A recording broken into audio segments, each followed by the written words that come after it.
I don't care if you're on the left or you're on the right. The fact is, the establishment loves some juicy war. They can't sit by.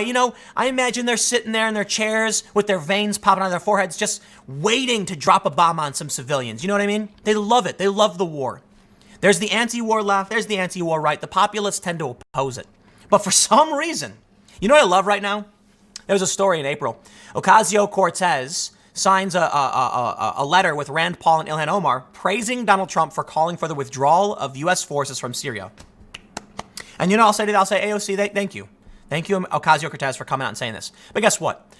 When Trump actually does it, she then criticizes the move, saying, you're abandoning our allies. Oh, you know what, dude? I've had it, okay? Rand Paul, he goes on The View. Check out the story. Rand Paul goes down in flames on The View. Don't mansplain. The Republican senator's flailing performance did not win over anyone on The View Friday morning. Apparently, Matt Wilstein loves that sweet, juicy war. Rand Paul gave an outstanding performance, explaining exactly why it's time we got our soldiers out of Syria, because there's 50 of them. How many Kurds are there, and what can we really do? And he gets slammed by everyone on The View, saying, do we just abandon our allies?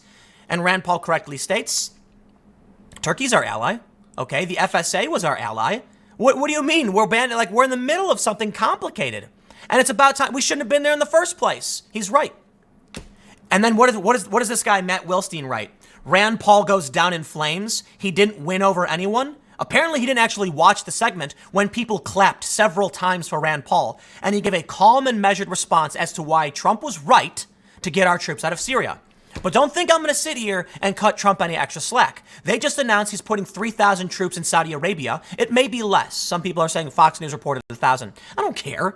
You can't tweet out, Trump, that you're going to end the Middle Eastern wars and that it was a waste of time and money, and then turn around and send our troops to Saudi Arabia. You know what, man? I'm telling you. This is why I don't want to support anybody at all. But I'll tell you what. I will support the circumstances. Rand Paul gave a stellar performance on The View when he explained the complicated nature of these wars and why we need to pull out of Syria. So I'll say this. I do not support Trump when he wants to send troops into Saudi Arabia, but I will support him when he wants to pull them. I do not support him when he wants to send troops to Saudi Arabia, but I will support him when he wants to take troops out of Syria. I'll take what I can get because I'm not a crazy person. I don't think I will ever get everything I want. So I'll settle. But I'll tell you what, taking 50 troops out of Syria may be good news, but 3,000, maybe 1,000, whatever the numbers are, man, there's no end, right? This is what you get. This is the machine. I don't really blame Trump for it. I got to be honest. I don't really blame Obama for it for the most part, or even to an extent Bush. I blame Bush a whole lot more, I'll be honest. But I think it's the office. I had a conversation with Steven Crowder. I think this may have been like an extended bonus episode. I don't know. But I said, I think it's the office. And he said, what Crowder said is he thinks that once you become the president, you realize how bad things really are. That you're told you promise all these things like, I'm going to get us out of these wars and I'm going to bring our troops home and we're going to save money. And then when you get in office, they hand you that packet and you open it up and you're like, whoa, we definitely can't leave. That's a really good point. And I understand it. I agree with it for the most part. But I believe there's a more important aspect to this. I believe that it's not so much, you learn how bad things are. It's that you learn about the power you have to do something and you don't want to give it up. It's a fact, man. People with power don't want to lose it, no matter what. They will claw and scratch and fight, and they refuse to lose their power. I'm inspired by the story of I'm forgetting the Roman dude's name. He was appointed like supreme chancellor, emperor, with like a supreme authority in wartime, and he quickly gave it up, saying he didn't want it.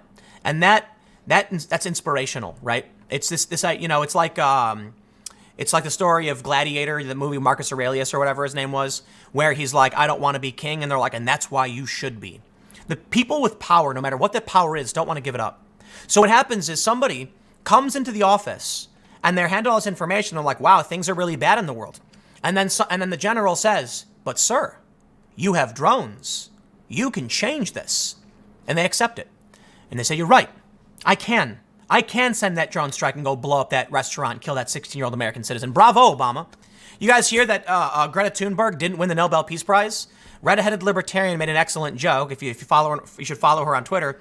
She said perhaps something. Okay, I'm gonna paraphrase here, but she said Greta didn't drone bomb enough civilians to win a Nobel Peace Prize, and I'm just like, yes, standing ovation. Thank you very much, Josie, red-headed libertarian. Excellent joke.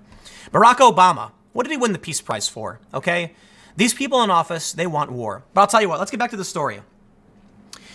Rand Paul discusses withdrawal of U.S. troops from Syria, and it was calm and measured, and there was clapping for both sides. Now, here's the problem.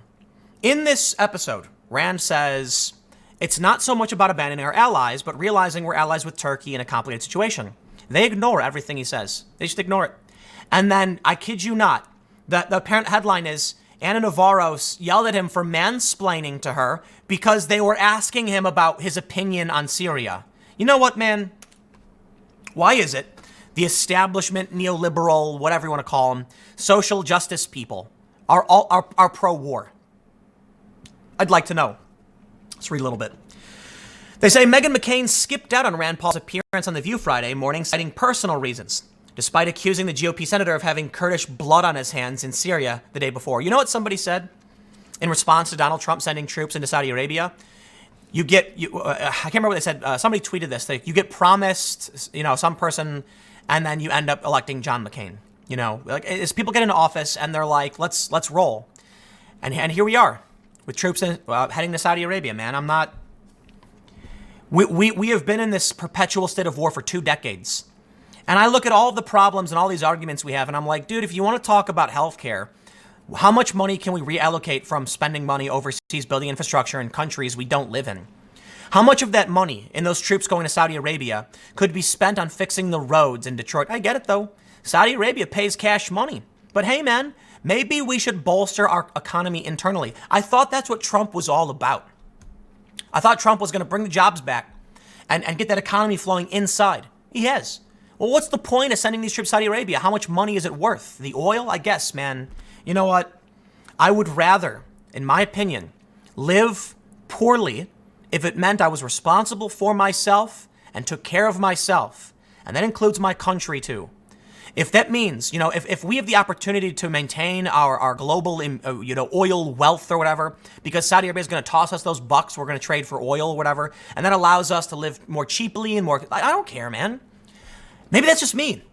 I don't care if I'm living in a van down by the river. As long as I'm taking care of myself and responsible for myself.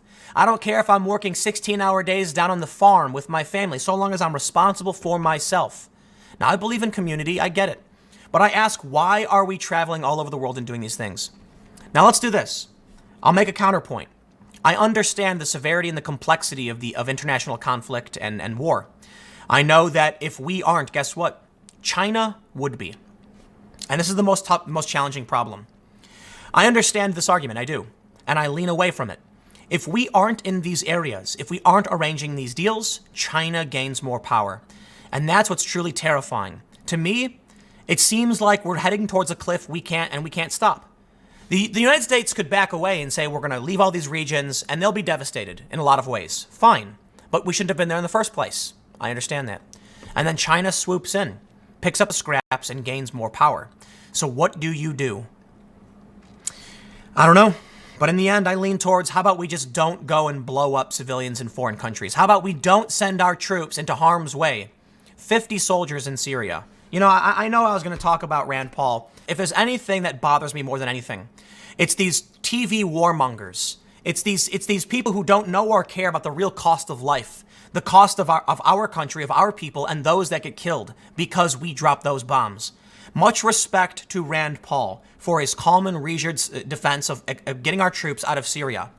So, for it, he gets smeared and slammed, and I'm just so sick of it, man.